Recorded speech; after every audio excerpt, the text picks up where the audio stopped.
Paulo e Estevão, pelo Espírito Emmanuel, psicografia Francisco Cândido Xavier.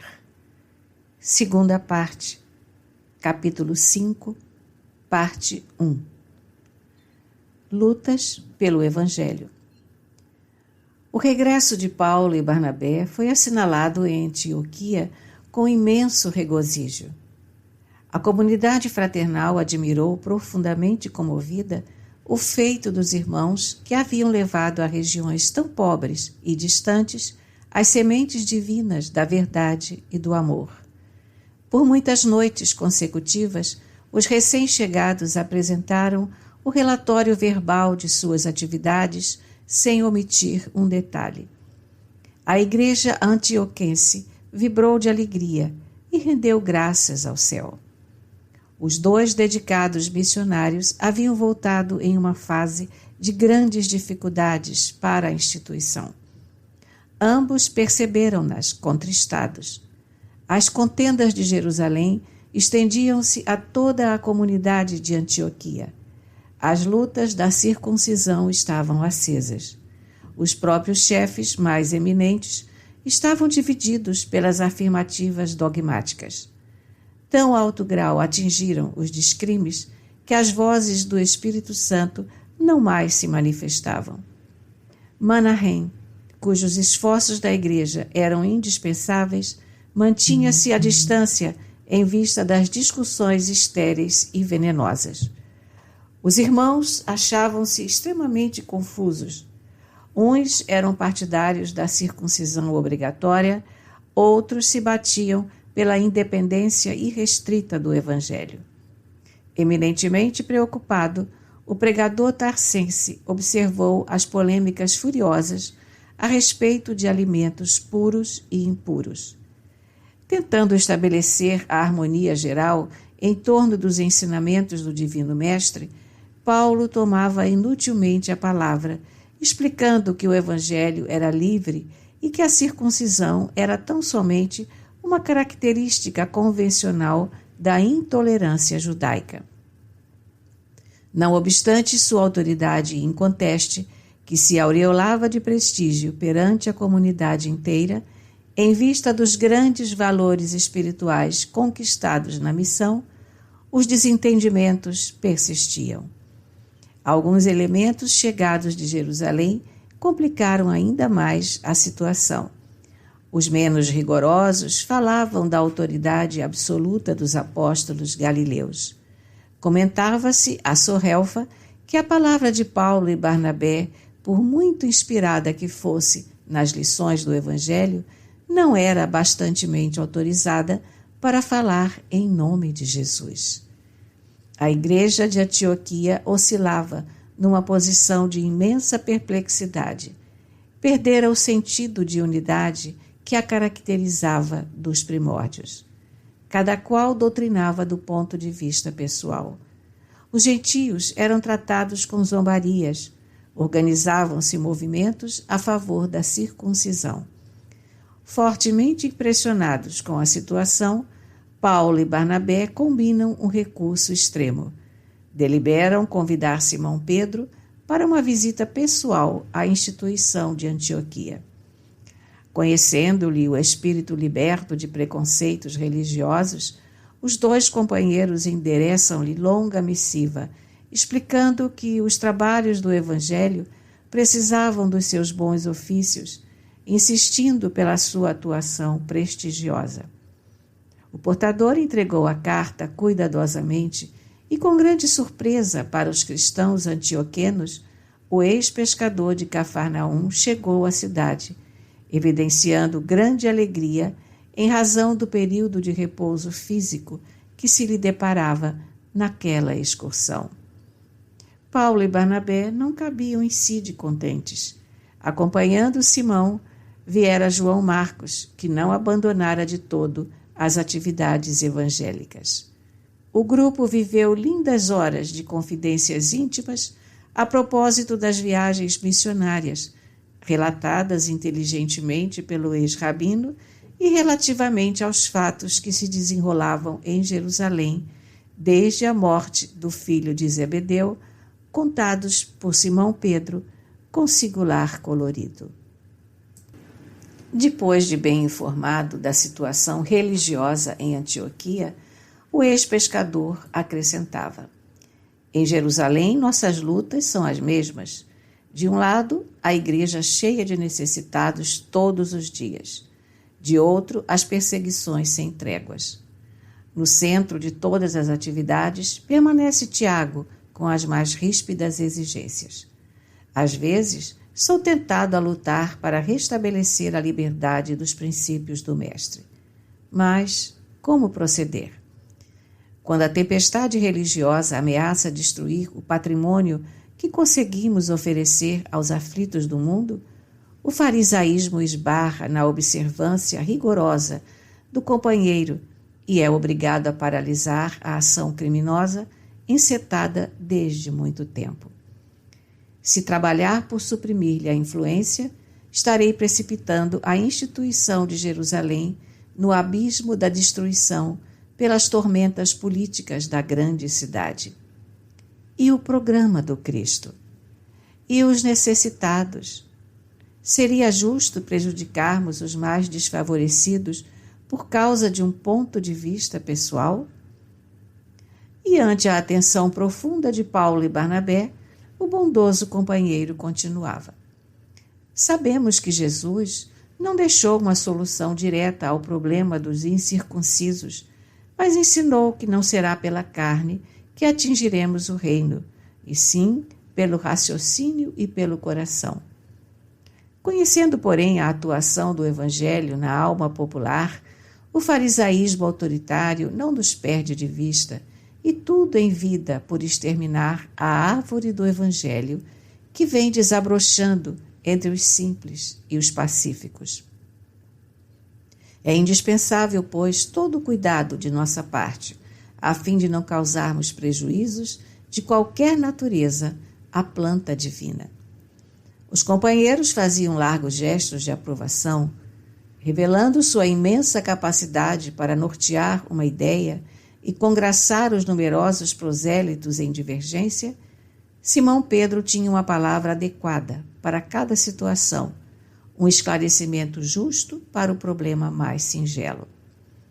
A comunidade antioquiana regozijava-se. Os gentios não ocultavam o júbilo que lhes ia na alma. O generoso apóstolo a todos visitava pessoalmente, sem distinção ou preferência. Antepunha sempre um bom sorriso às apreensões dos amigos, que receavam a alimentação impura, e costumava perguntar onde estavam as substâncias que não fossem abençoadas por Deus. Paulo acompanhava-lhe os passos, sem dissimular íntima satisfação. Num louvável esforço de congraçamento, o apóstolo dos gentios fazia questão de levá-lo a todos os lugares onde houvesse irmãos perturbados pelas ideias da circuncisão obrigatória. Estabeleceu-se rapidamente notável movimento de confiança e uniformidade de opinião. Todos os confrades exultavam de contentamento. Eis, porém, que chegam de Jerusalém 3 emissários de Tiago. Trazem cartas para Simão, que os recebe com muitas demonstrações de estima. Daí por diante, modifica-se o ambiente. O ex-pescador de Cafarnaum, tão dado à simplicidade e à independência em Cristo Jesus, retrai-se imediatamente. Não mais atende aos convites dos incircuncisos. As festividades íntimas e carinhosas, organizadas em sua honra, já não contam com a sua presença alegre e amiga. Na igreja, modificou as mínimas atitudes, sempre em companhia dos mensageiros de Jerusalém que nunca o deixavam. Parecia austero e triste, jamais se referindo à liberdade que o Evangelho outorgara à consciência humana. Paulo observou a transformação, tomado de profundo desgosto. Para o seu espírito habituado de modo irrestrito à liberdade de opinião, o fato era chocante e doloroso. Agravara-o a circunstância de partir justamente de um crente como Simão, altamente categorizado e respeitável em todos os sentidos. Como interpretar aquele procedimento em completo desacordo com o que se esperava? Ponderando a grandeza da sua tarefa junto dos gentios, a menor pergunta dos amigos, nesse particular, deixava-o confuso. Na sua paixão pelas atitudes francas, não era dos trabalhadores que conseguem esperar. E após 2 semanas de expectação ansiosa, desejoso de proporcionar uma satisfação aos numerosos elementos incircuncisos de Antioquia, convidado a falar na tribuna para os companheiros, começou por exaltar a emancipação religiosa do mundo, desde a vinda de Jesus Cristo. Passou em revista as generosas demonstrações que o Mestre dera aos publicanos e aos pecadores. Pedro ouvia-o, assombrado com tanta erudição e recurso de hermenêutica para ensinar aos ouvintes os princípios mais difíceis. Os mensageiros de Tiago estavam igualmente surpreendidos. A assembleia ouvia o orador atentamente. Em dado instante, o tecelão de Tarso olhou fixamente para o apóstolo Galileu e exclamou: Irmãos, defendendo o nosso sentimento de unificação em Jesus, não posso disfarçar nosso desgosto em face dos últimos acontecimentos. Quero referir-me à atitude do nosso hóspede muito amado, Simão Pedro, a quem deveríamos chamar mestre, se esse título não coubesse de fato e de direito ao nosso Salvador. A surpresa foi grande e o espanto geral. O apóstolo de Jerusalém também estava surpreso, mas parecia muito calmo. Os emissários de Tiago revelavam profundo mal-estar. Barnabé estava lívido e Paulo prosseguia sobranceiro. Simão tem personificado para nós um exemplo vivo. O Mestre nos deixou como rocha de fé imortal. No seu coração generoso, temos depositado as mais vastas esperanças. Como interpretar seu procedimento, afastando-se dos irmãos incircuncisos, desde a chegada dos mensageiros de Jerusalém? Antes disso, comparecia aos nossos serões íntimos, comia do pão de nossas mesas. Se assim procura esclarecer a questão abertamente, não é pelo desejo de escandalizar a quem quer que seja, mas porque só acredito num evangelho livre de todos os preconceitos errôneos do mundo, considerando que a palavra do Cristo não está algemada aos interesses inferiores do sacerdócio de qualquer natureza. O ambiente carregara-se de nervosismo. Os gentios de Antioquia fitavam o orador enternecidos e gratos.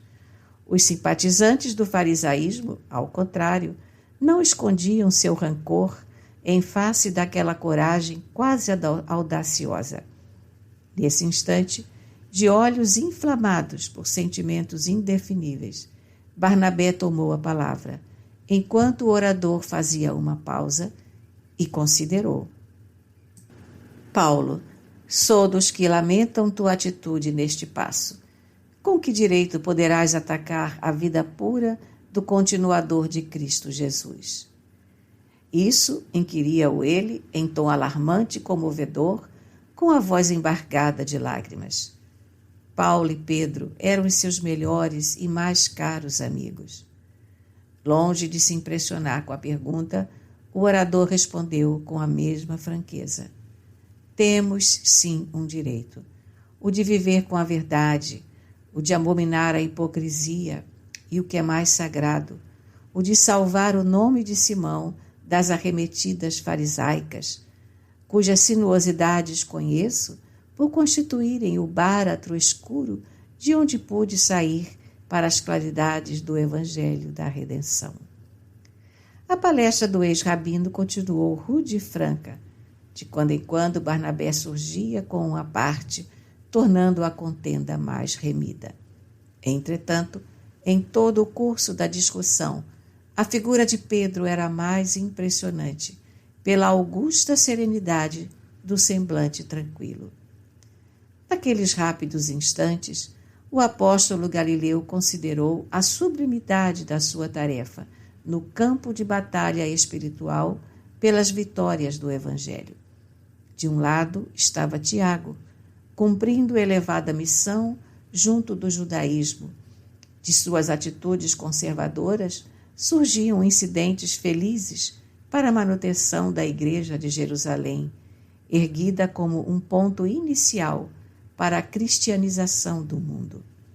De outro lado, estava a figura poderosa de Paulo, o amigo desassombrado dos gentios, na execução de uma tarefa sublime. De seus atos heróicos derivava toda uma torrente de iluminação para os povos idólatras.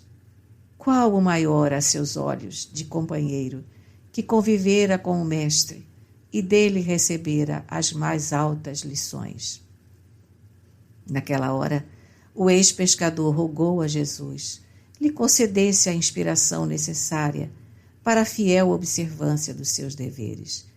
Sentiu o espinho da missão cravado em pleno peito, impossibilitado de se justificar com a só intencionalidade de seus atos, a menos que provocasse maior escândalo para a instituição cristã que mal alvorecia no mundo. De olhos úmidos, enquanto Paulo e Barnabé se debatiam, teve a impressão de ver novamente o Senhor no dia do Calvário. Ninguém o compreendera, nem mesmo os discípulos amados. Em seguida, pareceu vê-lo expirante na cruz do martírio. Uma força oculta conduzia-o a ponderar o madeiro com atenção.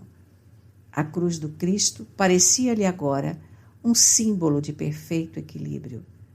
Uma linha horizontal e uma linha vertical, justapostas, formavam figuras absolutamente retas. Sim, o instrumento do suplício enviava-lhe uma silenciosa mensagem.